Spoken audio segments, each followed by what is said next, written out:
Efendim herkese merhaba. Gökçeli Astroloji kanalına hoş geldiniz. Evet, yine önemli bir detay. Hazır mısınız? Şimdi 3 Mart gecesi gökyüzü o meşhur kızıl rengine büründüğünde sosyal medyada yine aynı senaryolar dolaşacak değil mi? Kanlı ay geliyor. Büyük olaylar olacak. Aman dikkat.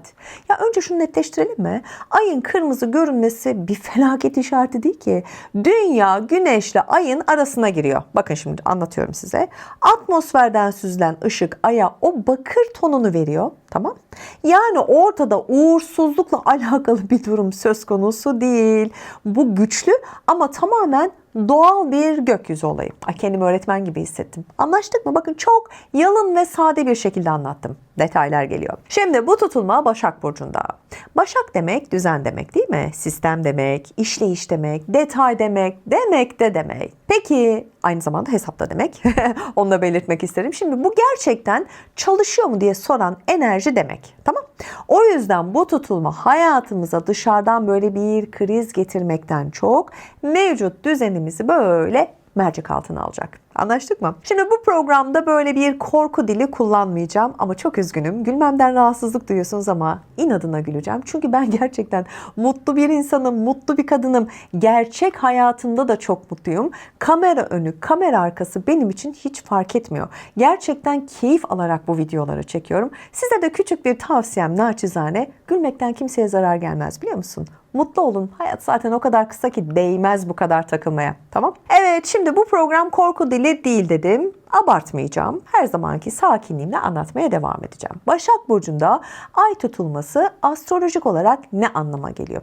Gerçekten nasıl çalışır? Neden geçmiş vurgusu taşıyor? Bunları tabii ki tek tek anlatacağım. Ay tabii ki kimler bu süreçte daha fazla zorlanır? Kimler doğru adımlarla güçlenir? Tabii ki onu da net bir şekilde söyleyeceğim. Ayrıca bu tutulmanın gerçekten böyle yıkıcı mı yoksa böyle düzeltici mi olduğunu da tabii ki sizlerle paylaşacağım.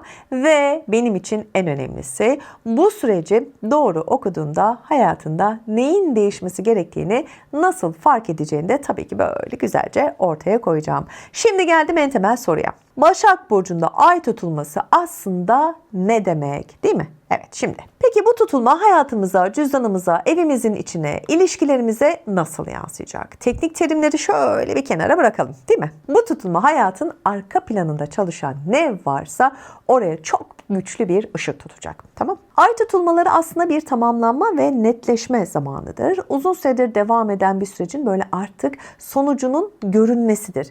Ama bu tutulma Başak Burcu'nda ve geçmişi temsil eden Güney Ay düğümü tarafında gerçekleştiği için karşımıza çıkacak konular zaten yeni değil aslında. Bildiğimiz şeyler biliyor musunuz?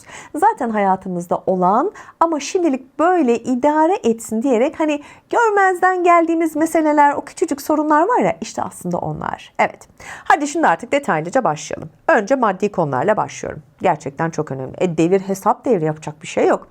Evet Başak hesap burcudur. Tam da üstüne denk geldi. Evet plan, bütçe, düzen demektir. Peki bu tutulma sana bir gecede böyle zenginlik getirir mi?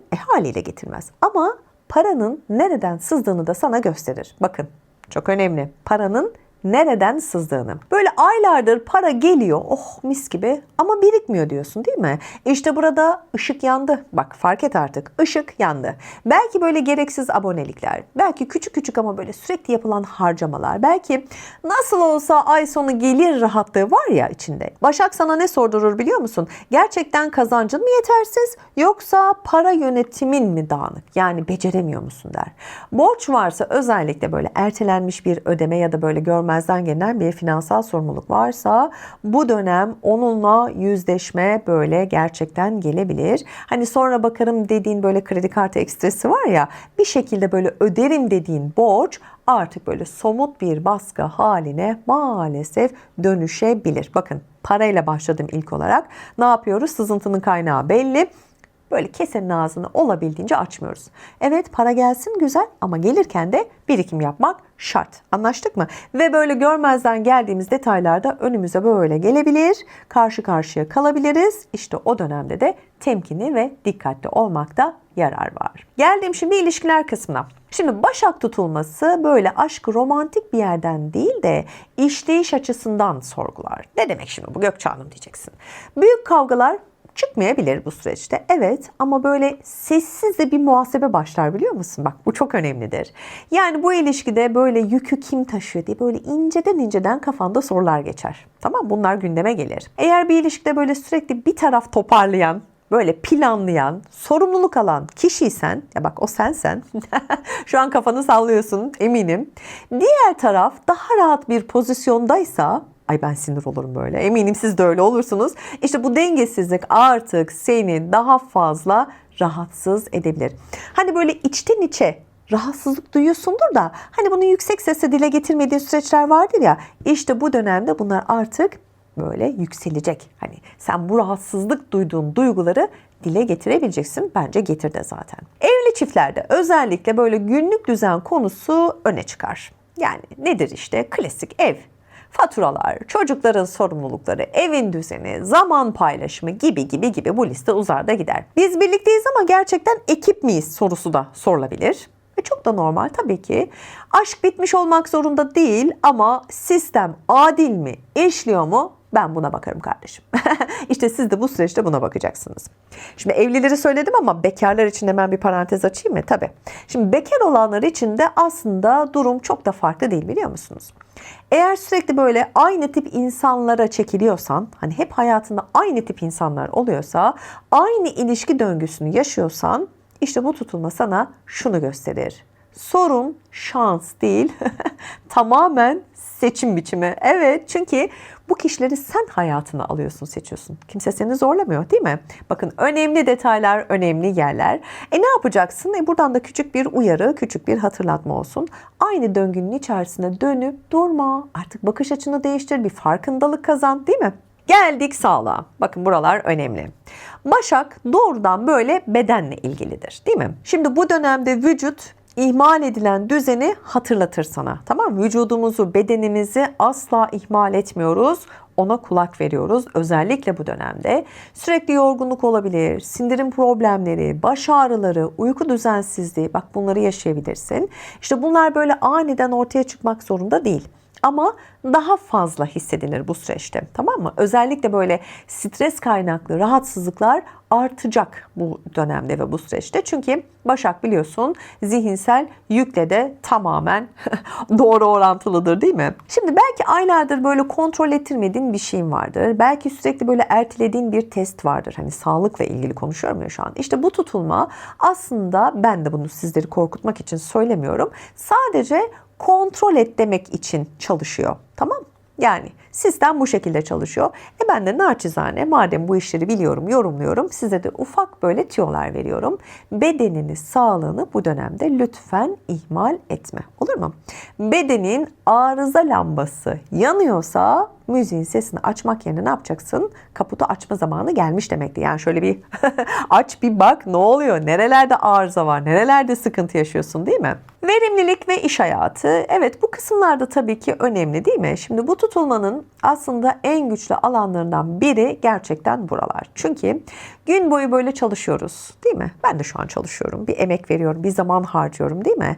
İşte akşam da böyle hiçbir şey üretmemiş gibi hissediyorsan, hani koca bir gün aslında çok yorgun, dolu dolu geçiriyorsun ama eve geldiğin andan itibaren ya ben bugün ne yaptım? Hiçbir şey yapmamışım gibi bir duyguyu hissediyorsan, işte burada aslında çok ciddi bir sorgulama başlamalı bence. Bilmiyorum siz nasıl düşünüyorsunuz bu konuda ama çünkü çok çalışıyorum ama ilerleyemiyorum duygusu normal zamanda da olmaz mı? Olur. Hepimizin hayatında olur ama işte bu önemli dönemlerde bir tık daha artıyor. Tamam mı bu duygular? Başak zaten burada zaman yönetimini öyle güzel masaya yatırıyor ki sen de haliyle böyle bakıyorsun. Evet, belki iş yerinde böyle sürekli yangın söndürüyorsundur. Yani, değil mi? Ama sistemsel bir düzen kurulmuyordur. Hani istediğin o düzeni bir türlü kuramıyorsundur. Oturmuyordur o düzen. Belki de kendi işini yapıyorsundur benim gibi. Ama bir plan yoktur, strateji yoktur. Anlatabiliyor muyum? Bir düzen yoktur. İşte bu tutulmada sana neyi gösterir çok net bir şekilde? Yoğunluk başarı demek değildir. Ya zaten eğer bir işte ne yaparsanız yapın, düzen yoksa, plan yoksa, program yoksa, yarını düşünmek yoksa, zaten orada bir sürdürülebilirlik de yoktur ki. Ya orada bir iş yoktur. Anlatabiliyor muyum? Bunlar da tabii ki önemli detaylar. Ve geçmişin faturası. Bak, bu başlık gerçekten önemli. Kulaklarınızı açın ve iyice dinleyin beni. Güney ay düğümü etkisi burada çok önemli. Karşına çıkan konular sürpriz olmayacak. Yani bu nasıl benim hayatıma pat diye geldi demeyeceksin. Bunun zaten alttan yapısı yapıldı. Anlatabiliyor muyum? İnceden inceden sana mesajlar verildi. Sen anlamak istemedin. O zaman da yapacak bir şey yok. Zaten bunları biliyorsun. Bak yine söylüyorum. Bildiğin şeyler, bilmediğin yerlerden sınava tabi tutulmayacaksın. Ama hep ertelediğin sorunlardı bunlar. Tamam? Belki yarım kalmış bir proje, belki söylenmemiş bir söz, belki kapanmamış bir hesap, defter, ilişki, adını ne koyarsan koy. Bu tutulma yeni bir kriz üretmeyecek. Tamam mı? Ama eski dosyayı da kapatmadan ilerleyemeyeceğini de sana öyle güzel hissettirecek ki. Anlaştık mı? Yani eski defterleri kapamadan yeni bir defterin sayfasını açma şansın yok. Özetle bu dönem şunu yaşayabiliriz. Bak çok net söylüyorum. Bir şeyler yavaşlayabilir, planlar aksayabilir. Böyle içten içe böyle bir huzursuzluğun artabilir. Yapacak bir şey yok. Ama bunu bir düşüş olarak düşünme, tamam mı? Bu tamamen senin revizyonun. Yani artık böyle devam edemem cümlesi bir isyan değil. Bunu her zaman söylüyorum. Bu bir bilinçtir, bu bir farkındalıktır. Ve Başak tutulması hayatı asla yıkmak için gelmiyor. Hayatın işleyişini düzeltmeye zorluyor. Yani ne diyor biliyor musun? Bu düzen alışmış olduğun şekilde devam edemez. Acık konfor alanının dışına çıkmaya cesaret et diyor sana. Evet, 3 Mart civarında gökyüzü kızardığında mesela asla korku olmayacak. Ne olacak biliyor musun? Cesaret meselesi olacak.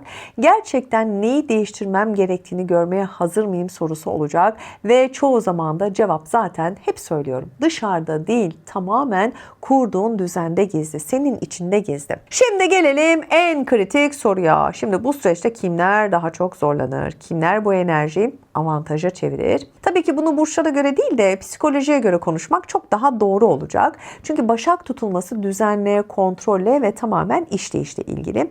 İşte bu yüzden de en çok zorlanan profil genelde kontrolü bırakmakta zorlanan insanlar olacak. Hani o mükemmelliyetçi yapıdakiler var ya, bak onlar aşırı zorlanır. Benden söylemesi. Çünkü Başak enerjisi zaten çok detaycı değil midir? Evet, normal işleyişi düzeni bu şekildedir. Aşırı detaycıdır.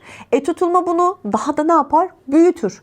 Eğer zaten böyle kendine karşı böyle sert, hata toleransı düşük biriysen eyvahlar olsun. İşte bu dönemde böyle iç sesin daha acımasız olabilir. Aşırı eleştirel olanlar da birazcık ne yalan söyleyeyim bu süreçte zorlanacak. Yani sürekli böyle eksik arayan vardır ya, böyle hem kendine hem başkasına böyle hataya odaklan. İşte kişi bu süreçte ilişkilerde gerilim yaşayabilir. Böyle tipler vardır ya, hiç de sevmem. Yani evde mesela eşine neden böyle yaptın? İşte ne bileyim çalışma arkadaşına hep senin yüzünden demek.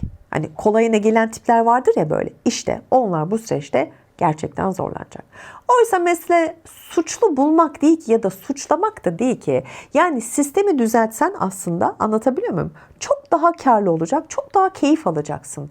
Yani eleştirel zihin sorunu ne yapar? Büyütür. Çözmez ki. Daha da çok geciktirir. Bir deneyin derim yani. Ve kaygıyı besleyen kişiler için bak bu dönem gerçekten ağır gelebilir. Bak böyle de tipler vardır. Biliyorsunuz. Yani etrafınızda da vardır. Özellikle böyle sağlık konusunda çok hassas olanlar vardır. Böyle hep kendini dinler ya. Küçük bir belirtiden böyle büyük bir senaryo çıkarır. İşte maddi konularda da her şey batıyor düşüncesi bu süreçte hızla yayılabilir. Bak böyle kaygılar yaşayanlar da var. Sadece sağlık olarak düşünme. Hayatın geneline böyle bakanlar vardır. İşte maddi konularda da böyle her şey batıyor düşüncesi hızla yayılabilir bu süreçte. Oysa Başak tutulması böyle panik yaratacak bir durum değil ki. Bu ne biliyor musun aslında? Bak çok net söylüyorum. Plan çağrısı. Evet, yani kaygıyı büyüten kişi tabloyu olduğundan aslında daha karanlık görür. Ne kadar saçma bir bakış açısı değil mi? Yani konu bak nerelere doğru gidiyor işte. Yapma şöyle durumlar, yaratma. Evet. Peki şimdi olumsuzları söyledik, kimlerin etkilenebileceğini. Peki kim kazanacak Gökçe Hanım, değil mi? Bu işin illa bir kazananı olacak diyorsunuz. Evet, düzen kurmaya açık olan kişiler, bak çok net söylüyorum, kazanır. Çok net. Demek ki burada bir aksama var. O zaman sistemi değiştiriyorum diyebilen kişi güçlenir. Bak böylesi insanlara bayılırım. Çünkü bizzat karşınızda da böyle bir modeldir. Ben de böyle bakarım. Hayata bakış açım hep bu şekildedir. Bir yerlerde bir sıkıntı varsa, aksıyorsa sistemde sıkıntı var. Bunu değiştirmem lazım. Anında farkına varırım ve yanlışı düzeltmeye çalışırım. Bak bu bir bakış açısıdır. İş hayatında verimsizliği fark edip böyle ajandasını sadeleştiren, bak ne kadar önemli detaylar. Evde sorumluluk paylaşımını netleştiren, maddi konularda bütçe yapmaya başlayan kişi, bak bu tutulmadan böyle kuş gibi hafiflemiş çıkar. Anlaştık mı? Sağlığına kulak veren kişi de kazanır. Bak demin kaygıyla ilgili örnek vermiştim. Bak şimdi bunu örneklendireceğim. Aradaki farkı anlayın. Hani uykusunu böyle düzene koyan, beslenmesini ciddiye alan, bak ne kadar arada fark var. Anlatabiliyor muyum? Ertelediği kontrolünü yaptıran biri için bu süreç niye bir tehdit olsun, niye bir kaygı olsun, tamamen toparlanma fırsatıdır. Bak küçücük nüanslar bunlar ama hayatının akışını, seyrini nasıl değiştiriyor değil mi? Eski dosyayı kapatabilen kişi de kazanır. Yarım kalmış bir işi böyle bitirmek, yıllarda süren bir borcu kapatmak, sürüncemede kalan bir ilişkiyi netleştirmek. Bak çok önemli detaylar. İşte bu cesareti gösteriyor musun kardeşim? Vallahi helal olsun. Psikolojik olarak da rahatlarsın, ruhen de rahatlarsın. Her türlü rahatlarsın. Yani bilmiyorum işte adını sen koy. Güney ay düğümü burada zaten yük bırakmayı sana öğretir. Ha bir de çok önemli bir konu var. Teslimiyet öğrenenler. Ne demek şimdi bu? Yani teslimiyeti burada şöyle anlatmak isterim. Hani pasiflik olarak değil. Hani her şeyi kontrol etmeye çalışmaktan vazgeçenler için söylüyorum. Bak bu da bir başarıdır. Bu da bir farkındalıktır. Çünkü Başak tutulması sistem kurmayı ister ama takıntı asla istemez, barındırmaz. Yapmayın da zaten, gerçekten insanı yoran, bitiren bir şeydir bu takıntı hissi. Evet şimdi özetle bu süreç kontrol takıntısı olanı gerer. Bak beni bile gerdi şu an konuşurken. Bilinçli düzen kuranı lokum yapar, güçlendirir. Kusur arayanı yorar, çözüm arayanı rahatlatır. Kaygıyı büyüteni de sıkıştırır, boğar bırakır. Sorumluluk alanı netleştireni de öyle güzel ödüllendir ki siz bile inanamazsınız. Şimdi geldik tabii ki en önemli kısma. Bak bu kısımları çok merak ediyorsunuz biliyorum. Şimdi burçlara etkisi neler Gökçe Hanım? Buraya kadar güzel anlattın ama işte Güneş burcum Koç, yükselenim Boğa. Ben şimdi neler yaşayacağım diyorsunuz değil mi? Hadi gelin o zaman bakalım. Evet, Koçlarla başlıyorum. Şimdi günlük düzen ve iş temposu üzerinden çalışır bu sistem sizin için bu dönemde. Hızlı karar alma alışkanlığın varsa bu tutulma seni biraz yavaşlatır. Özellikle böyle iş ortamında detay hataları görünür olabilir. Bak dikkatli ol. Sağlık ve stres yönetimi konusunda da tabii ki her zamankinden çok daha fazla dikkat etmen gerekiyor. Sevgili Boğa, maddi konular ve üretkenlik alanında netleşme senin için. Böyle seri değil ama böyle gerçekçi bir yüzleşme diyebilirim biliyor musun? Evet yani kazanç harcama dengesi, yatırım planları, işte çocuklarla ilgili masraflar gündemine gelebilir. Eğer zaten planlıysan, programlıysan ki öylesindir, bu tutulma seni daha da güçlendirecek. Eğer bir dağınıklık varsa finansal baskı hissedebilirsin. Yani burada biraz maddi kısımda frene bas diyorum. Sevgili ikizler, sert etki alan burçlardan eyvah. Ev ve iş dengesi, aile sorumlulukları ve iç huzur konusu bir tık zorlayabilir bu süreçte. Ev içinde böyle bir düzen değişikliği, taşınma düşüncesi ya da ailevi bir mesele gündeme gelebilir. Aynı anda böyle her şeyi yönetmeye çalışmak seni, biliyorum kendimden de çok iyi biliyorum, yorar. Bu süreçte ekstra yorar. Netleşmek zorunda kalabilirsin. Evet zaten en önemli özelliğimiz de bu değil mi? Netleşmek, bir türlü karar verememek. Yengeç. Orta etki diyebilirim sizler için. Yani iletişim, yakın çevre, kardeşler alanında böyle çalışacak. Söylenmemiş sözler gündeme gelebilir. Gelsin. Ne güzel işte değil mi? Kalmasın gizli saklı hiçbir şey. Küçük ama böyle birikmiş meseleler konuşulmak zorunda kalınabilir. Kötü bir şey mi? Değil. Maddi değil ama sizin için bu süreç nasıl olacak biliyor musun? Zihinsel yorgunluk. Evet, sizde ön plana çıkan kısım bu. Dikkat edin derim. Sevgili Aslan, maddi alan, eyvah. Kazanç düzeni, harcama alışkanlıkları ve özdeğer konuları gündeme gelebilir. Eğer böyle gelir gider dengesi dağınıksa bak önemli, baskı hissedebilirsin, ben söyleyeyim. Yani böyle çok sert bir kriz gibi değil ama hani böyle gitmez dedirten bir farkındalık yaşayabilirsin bu süreçte. Sevgili Başak, belki de en sert etki alan sensin biliyor musun? Çok üzgünüm. Bu tutulma böyle doğrudan kimliğini, bedenini ve hayat yönünü ilgilendirir. Yorgunluk, stres, fazla sorumluluk yüklenme temasıyla çok daha belirginleşiyor. Hayatında ciddi bir sadeleşme ihtiyacı doğabilir. Bunu isteyebilirsin. Çok normal. İş, sağlık ya da böyle ilişki alanında sen de net kararlar verebilirsin. Mutlu eder, mutsuz eder onu tabii ki bilemem ama net kararlar alacağın bir süreç. Sevgili Terazi, daha içsel ve psikolojik bir etki yaşayacaksın. Ne demek? Yani gizli kalan bir meseleye bastırılmış bir duygu yüzeye çıkabilir. Enerji düşüklüğü veya böyle içsel sorgulaman artabilir. Büyük dış kriz değil ama böyle iç düzenlemede seninle ilgili bu süreç gerçekten oldukça önemli. Sevgili Akrep, evet sosyal çevre ve gelecek planları üzerinden çalışacak bu süreç. Hedeflerinin gerçekçi olup olmadığını sorgulayabilirsin. Bazı dostlukların netleşebilir. Ya bu böyle çok sert değil ama hani seçici bir dönem. Hani kimin iyi, kimin kötü olduğunu sanıyorum ayırt edebileceğin bir dönem. Evet sevgili Yaylayla devam ediyorum. Sert etki alan burçlardansın, tamam mı? Kariyer, statü ve sorumluluk alanında baskı hissedebilirsin. Üzerine düşen görev artabilir ya da mevcut düzen sürdürülemez bir hale gelebilir. İşle ilgili bir karar noktası olabilir. Sakin kalmakta yine fayda var. Sevgili Oğlak, yapıcı bir etki. Hayat görüşü, eğitim, yurt dışı bağlantıları veya hukuki meseleler gündeme gelebilir sizler için. Eğer böyle planlı ilerliyorsan bu tutulma seni yapılandıracak. Ama aksi halde eksik planların sonucu maalesef tabii ki olumsuz bir şekilde görülebilir hayatında. Yani planlı ve programlıysan yine şans senden yana. Ve Kova, maddi paylaşımlar, borçlar, ortak gelirler alanında çalışacak. Özellikle finansal ortaklıklar veya kredi konuları netleşebilir sizler için. Bir de psikolojik olarak var. Yük bırakma ihtiyacı doğabilir. Aslında çok güzel bir şey sizler için. Yani orta sert arası bir etki diyebilirim sizler için. Evet, güzel bir tanım oldu. Ve son olarak sevgili Balık, belki de en sert etki alan ikinci burçsun maalesef. İkili ilişkiler, evlilik, ortaklık alanında netleşme yaşanabilir. Eğer böyle bir ilişkide denge bozuksa bu oldukça görünür bir hal alacak. Ya düzen kurulur, bak çok net söyleyeyim, ya da net bir karar alabilirsin. İlişkilerde de kardeşim artık idare etme dönemi bitti de diyebilirsin. Evet, 3 Mart gecesi kafanızı kaldırıp şöyle gökyüzüne baktığınızda o kızıllığı korkulacak bir işaret lütfen sanmayın, olur mu? O aslında hayatınızın arıza lambası. Bu tutulma kimseyi cezalandırmaya, ortalığı yakıp yıkmak için gelmiyor da zaten. Ama artık hani kimsenin de böyle idare eder, gittiği yere kadar gitsin demesine de tabii ki müsaade etmeyecek, izin vermeyecek. Aslında sizin için çalışıyor, anlayabilene. Başak Burcu'ndaki bu kanlı ay hayatınızın vitriniyle değil, neresiyle ilgileniyor biliyor musun? Mutfağıyla. Evet, cüzdanındaki o bitmek bilmeyen deliği, evindeki paylaşılmamış yükleri, ilişkilerinde hep ben veriyorum dediğin o tek taraflı mesaileri masaya öyle güzel koyacak ki aslında seni koruyacak. Tamam, karşılığı bu.